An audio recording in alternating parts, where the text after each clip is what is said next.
పాలు తేనెలు ప్రవహించే దేశానికి వెళ్ళమన్నాడు. పాలన్న వాక్యమే, తేనన్న వాక్యమే.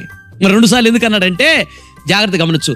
పుట్టిన పిల్లలకు పాలు త్రాగిస్తారు, తేనె త్రాగించరు. తేనె త్రాగిస్తే పుట్టిన పిల్లలు చచ్చిపోతారు.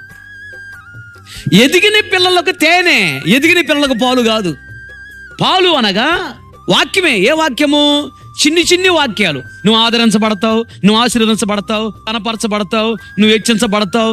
ఇది పాలు అనే వాక్యం. తేనె అనగా కఠినమైన బోధ అని అర్థం. నీ బ్రతుకును మార్చుకో, నీ చూపులు సరి చేసుకో, నీ మాటలు సరి చేసుకో, నీ ఆలోచన సరి చేసుకో, పాపాన్ని విడిచిపెట్టు. ఇది తేనె అనే వాక్యము. ఇప్పుడు పాలును ఇష్టపడతారా పిల్లలు, తేనెని ఇష్టపడతారా? సహజంగా పాలే ఇష్టపడతారు. పాలే అరుగుతాయి, తేనె అరగదు.